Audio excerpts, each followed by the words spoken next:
السلام علیکم په خیر راغلی د لیکچر نمبر 7 سره نن زمونږه د ډي آی ټي لیکچر نمبر 7 دی د آی سی ټي انفارمیشن کمیونیکیشن ټیکنالوجي. نن په دې ننني کورس کې مونږه چې کوم دی د ډي آی ټي لیکچر نمبر 7 چې کوم دی تاسو سره مخې ته ښایو. نو د تاسو ټول ته ریکویسټ دی که تاسو د لیکچر نمبر 1 نه د 6 پورې نه وي کتلی نو زمونږه چینل نیو ماډرن سکل اکیډمي چې کوم چینل دی په یوټیوب کې هغه چې کوم دی تاسو سبسکرایب کړئ او هلته پلی لیسټ دی د ډي آی ټي په نوم باندې نو هغه تاسو وګورئ چې تاسو په نیکسټ لیکچر باندې پوه شئ. نو راځئ ځو لیکچر طرف ته. نن زمونږه د کلاس ایجنډا ده comparison of different PC processors, version of AMD and Intel processor, computer memories bits byte addressing. په دې کلاس کې موږ دا ټاپک کور کوو. comparison of different PC processor. AMD Advanced Micro Device and Intel are two of most popular and well-known manufacturers of computer processor. زمونږ سره دوه ټایپ اف پروسیسر دی موست پاورفول او ویل نون چې هغه کې یو دی AMD Advanced Micro Device دی او یو انټل دی. دا زمونږ سره دوه ویل نون مینوفیکچر دی د کمپیوټر پروسیسر. نو دا زمونږه د دې کمپیریزن به اوس مونږ کوو ډیفرنٹ کمپیریزن آن ډیفرنٹ پیرامیټرز چې زمونږ سره کم یو ښه دی. پرفارمنس د پرفارمنس په بیس باندې زمونږ سره د دې کمپیریزن دی. both AMD and Intel offer a range of processor that different in term of performance. دا دواړه چې کم دي زمونږ سره انټل او AMD دا یو اپر رینج اف پروسیسر چې کم دی اپر کوي چې هغه د پرفارمنس په بیس باندې ډیفرنٹ وي.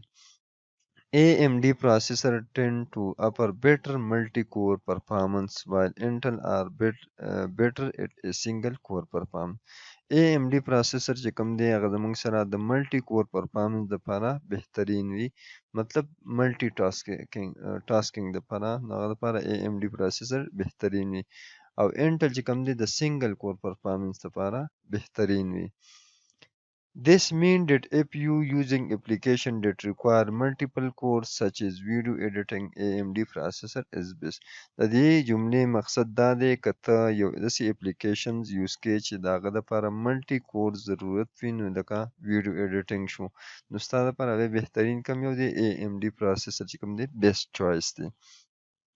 And if you using application that rely heavily on a single core performance such as gaming arcade software Intel may be better choice.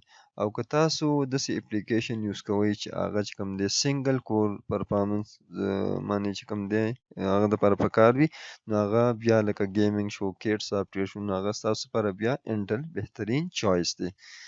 بل موږ د پیرامیټر د پرایس په بیس باندې د کمپیریزن کوو. AMD processor چې کوم دی tend to be more affordable than their Intel counterparts, especially at mid-range of entry level segment. پرایس په لیول باندې زمونږ سره چې کوم دی AMD processor چې کوم دی هغه لږ لیس ایکسپنسیو دی په نسبت ته انټل پروسیسر باندې.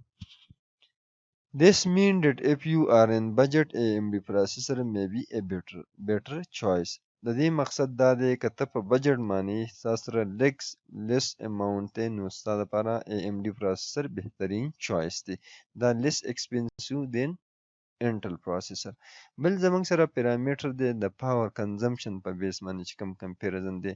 AMD processor tends to consume more power than Intel. AMD processor چې کوم دی هغه زمونږ سره مور کنزیومر دی د څه نه د انټل پروسیسر نه. پاور کنزمپشن د AMD processor زیات دی په نسبت ته انټل پروسیسر which can lead to higher power bills and more heat generation. ګوره چې کوم ډیوایس زموږ سره مور پاور ابزارپشن ډیره بجلی استعمالوي نو د هغه به هیټ جنریشن سیوا وي، هغه به هیټ ډیر جنریټ کوي او هغه به چې کوم دی پیمنټ مطلب دا دی چې بیلز به سیوا راځي. لکه تاسو مونږ کتی شو کنه اسری چې ده کپړې چې کوم مونږ پریس کوو پې نو هغه بجلی ډیر راکاږي نو هیټ اپ کیږي هم جل داسې یو که چارجر دی که نه نو هغه زموږ سره چارجنګ پاور کنزمپشن لږ دی لږه بجلي استعمالوي نو د هغه هیټ بیا هم کم وي. انټل از مور پاور افیشنټ او انټل په دې نسبت باندې بیا مور پاور افیشنټ دی پاور کنزمپشن یې کم دی په نسبت د اے ام ډي. بیا زموږ سره بل دی د انټیګریټډ ګرافکس په پیرامیټر کې.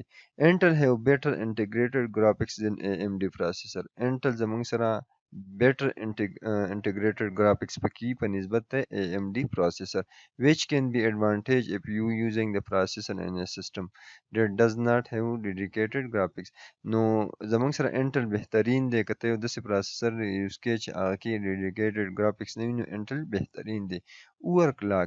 Overclocking in a processor mean running the CPU at higher speed frequency clock rate than at official factory setting to get more performance. overclocking په یو پروسیسر کې کیږي په پروسیسر کې overclocking کیږي. overclocking مطلب دا دی کنه چې یو پروسیسر دی هغه په یو سی پی یو کې چې کوم دی په هایر سپیډ باندې کوم دی هغه کیږي پروسیسینګ کوي. مطلب دا دی چې یو فیکټری کې یو دغه پروسیسر چې کوم دی ډیزاین ډیولپ شي نو د هغه چې کوم سپیډ دی که نه نو هغه موږ سیوا کړو. نو دغه سیوا کولو ته څه وایي د خپل اپیشل په فیکټرۍ کې چې کوم جوړ شوي د هغه چې کوم سپیډ دی هغه موږ سیوا کړو هغه پرفارمنس سیوا کړو نو دغه ته اوور کلاکینګ وایي. صحیح ده د څه دپاره چې د هغه پرفارمنس موږ سیوا کړو. نو AMD and Intel processor can be overclocked to improve performance او دواړه پروسیسر زموږ سره اوور کلاک کیږي د څه دپاره to improve performance چې موږ پرفارمنس سیوا کړو. مطلب دا چې سپیډ سیوا وي نو پرفارمنس by سیوا وي. AMD processor are more flexible when it come to overclock. خو بیا په دې دواړو کې چې کوم دی AMD processor زموږ سره more flexible وي چې کله موږ overclocking وکړو په دواړو کې نو AMD processor بیا زموږ سره more overclocking نو هغه بیا بهترین پرفارمنس ورکوي. If you are interested in overclocking your processor in AMD be a better choice او که تاسو overclocking خپل پروسیسر کوئ نو بیا ستاسو لپاره بهترین AMD ځکه چې AMD بهتر چوایس دی د overclocking لپاره. اگزامپل زموږ سره د overclocking باره کې a CPU designed to run at 3.5 ګیګا هرتز یو سی پی یو دا یو پروسیسر دی هغه رن کیږي ډیزاین شوی دی 3.5 ګیګا هرتز. صحیح ده په یو کمپنۍ کې دا دې لپاره تیار شوی په دې سپیډ کې یو overclock it to 4.2 ګیګا هرتز او هغه بیا موږ overclock کو د دې چې کوم دغه سپیډ دی هغه موږ سیوا کو د 3.5 نه 4.2 ګیګا هرتز ته نو it work faster نو دا به کار تیز کوي but you need better cooling and stable setting. خو یو مسله به دا چې د دې لپاره به ته د کولینګ سیسټم چې کوم دی بندوبست کوي چې لکه دا مطلب کول کیږي ښه او سټیبل سیټینګ وي نو دې ته overclocking وایي چې یاره موږ د کمپنۍ کې یو پروسیسر چې کوم ډیزاین شوی د هغه د دې سپیډ موږ لږ امپروو کړو ګرو کړو د څه دپاره چې موږ سره ښه پرفارمنس راکړي نو دې ته overclocking وایي. صحیح شو جي. بل زموږ سره ورجن اف انټل پروسیسر زموږ سره انټل پروسیسر چې کوم دی ورجنز کم دي. انټل Core i3 Core i5 Core i7 and Core i9 چې کوم دی دا زموږ سره انټل پروسیسر ورجن دي.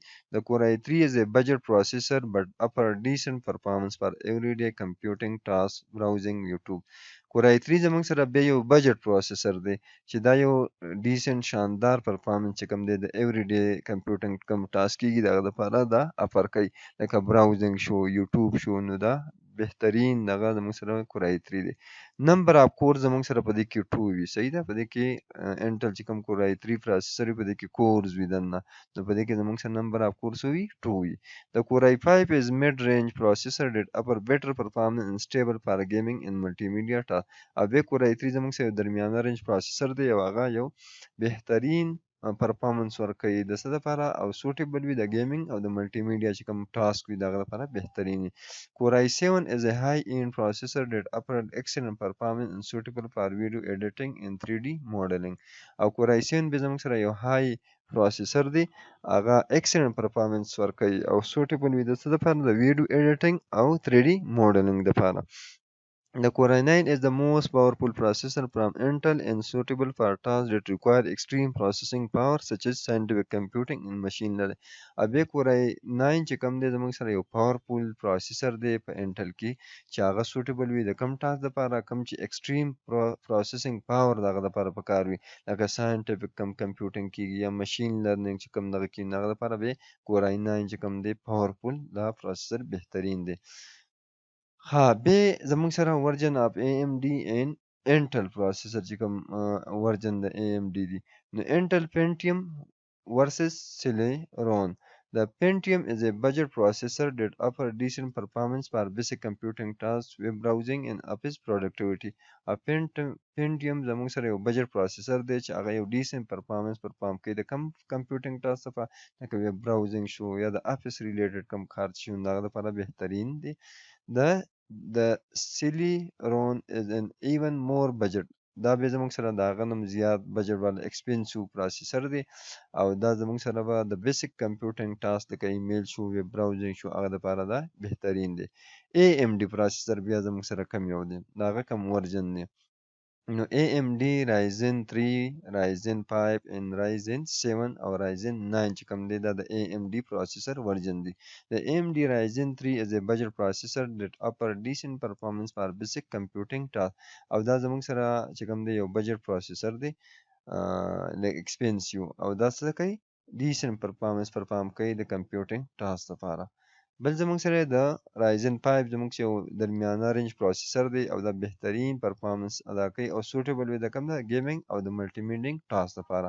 د Ryzen 7 زموږ سره یو های end پروسیسر دی هغه ایکسلنت پرفارمنس او سوټیبل دی د ویډیو ایډیټینګ او 3D موډلینګ لپاره. دا تقریبا سیم دی د الته چې کوم د انټل وو هغه دلته دی.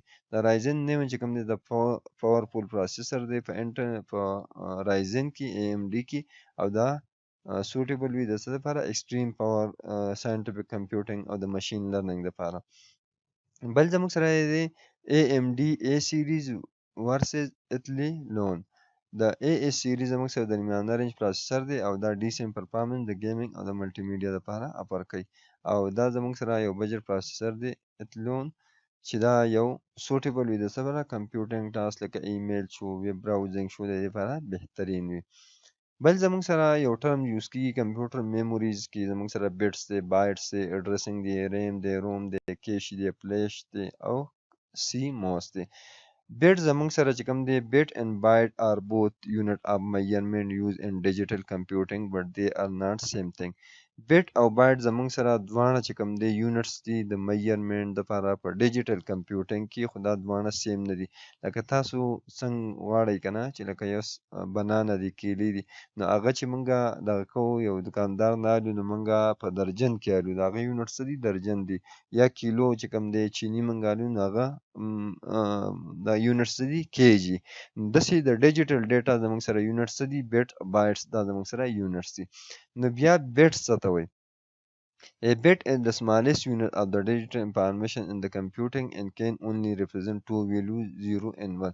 Bit زموږ سره smallest unit د digital information په computing کې او دا represent کوي دوه values 0 represent کوي یا 1 represent کوي. It is often used to represent the binary code used by the computer system او دا computer زموږ سره binary system use کوي computer صحیح 0 1 use کوي where each bit represent a single binary digit او هر انسان 0 زموږ سره binary digit دی او 1 هم زموږ سره binary digit دی. نو زموږ سره اصل کې دی چې پور نیبل زموږ سره د 1 byte برابر 1 bit برابر دی او 1 8 bit زموږ سره د 1 byte برابر دی داسې دا چې کوم دی یونټس دی. بل زموږ سره بایټ زموږ سره کلیکشن اف 8 bits دا زموږ سره د 8 bits چې کوم دی کلیکشن دی 1 byte د 8 bits برابر وي. It can represent a large range of values that a single bit and often used to represent character and text where each character typically takes up 1 byte of space. Bytes are also used to represent large unit of information such as kilobytes, megabytes and gigabytes. byte زموږ سره اصل کې 8 bits د 1 byte برابر وي او دا یو large range of values زموږ سره represent کوي. یو single bit چې زموږ سره نو هغه هر یو ریپرزینټ کوي بیا څه شی کریکټر ریپرزینټ کوي زموږ سره او دا بایټ زموږ سره ریپرزینټ کوي لارج یونټ اف انفارمیشن لکه کیلو بایټس پکې وي میگا بایټس پکې وي ګیگا بایټس پکې زیټا بایټس پکې وي نو دا زموږ سره د یو سیکوینس وي دا زموږ سره یونټ دی نو 8 بټ زموږ سره د 1 بایټ برابر وي یا زموږ سره 1 بایټ د 8 بټس برابر وي اډریسینګ څه ته وایي ان کمپیوټینګ اډریسینګ ریفر ټو د میثډ بای ویچ ا میموري لوکیشن اکسس اډریسینګ زموږ سره په کمپیوټر کې اډریسینګ څه ته وایي اډریسینګ دې ته وایي هغه میثډ چې په هغه باندې مونږه یو میموري لوکیشن چې کوم دی اکسس کوو لکه فار ایگزامپل یو کس دی هغه د پېښور دی کنه نو مونږ چې هغه اکسس کوو نو د هغه به څه لوکیشن وي کنه هغه اډرس باندې به مونږ هغه کس اکسس کوو نو داسې چې کوم دی کمپیوټر کې هم مونږه چې کوم دی یو میموري لوکیشن اکسس کوو نو دغه څه یو اډرس وي نو اډرس په ذریعه باندې مونږه هغه میموري لوکیشن اکسس کولی شو memory addresses are used to identify and access specific location in the computer memory such as RAM یا روم که مونږه ریم یا روم چې کوم دی اکسس کوو نو هغه به یو سپیسیفیک میموري اډرس وي هغه مونږه سپیسیفیک لوکیشن په کمپیوټر کې چې مونږه اکسس کوو لکه ریم یا روم چې کوم د موږ سره میموري دي کنه نو هغه به یو میموري اډرس وي CMOS CMOS the abbreviation the complementary metal oxide semiconductor refer to the small battery powered chip on the motherboard that store the BIOS settings such as the system date, time and hardware configuration. زمونږ سره CMOS یو بیټري وه لکه څنګه چې په ګاډۍ کې یو بیټري سیلي داسې د په کمپیوټر په مدربورډ باندې زمونږ سره تاسو کتلی شئ په کمپیوټر په مدربورډ باندې زمونږ سره یو سیلي او دا د کمپلیمنټري میټل اکساید سیمی کنډکټر دې ته وایي دا د څه دپاره دا د بایوس چې کوم سیټینګ دی هغه زموږ سره سټور کوي لکه په هغه کې زموږ سره چې کوم د کمپیوټر چې کوم ډیټ دی او یا ټایم دی هغه زموږ سره دا سټور کوي نو دا زموږ سره یو نان ولټایل میموري هم ده نان ولټایل میموري هغه ته وایي چې ته کله سیسټم بند کړي نو بیا هم دا ډیټا سټور دا نه ضایع کیږي نه لاس کیږي لکه فار ایگزامپل زموږ سره د کمپیوټر کوم ډیټس وي کنه یا تاریخ وي یا ټایم وي نو هغه کوم کمپیوټر بند کو بیا ته واپس کولاو کو خو بیا هم زموږ سره هغه نه چینج کیږي نو هغه زموږ سره دا تقریبا 3 نیم کال پس بیا او ځینې ټیم کې دا ډیر کار کوي کنه چې کله ستاسو سره ټایم وغیره څه مسله راځي یا ته په ټیم کې هغه زوړ بای ډیفالت دغه ته زیندي بیا دا بیټري خرابوي دا به ته ریپلیس کی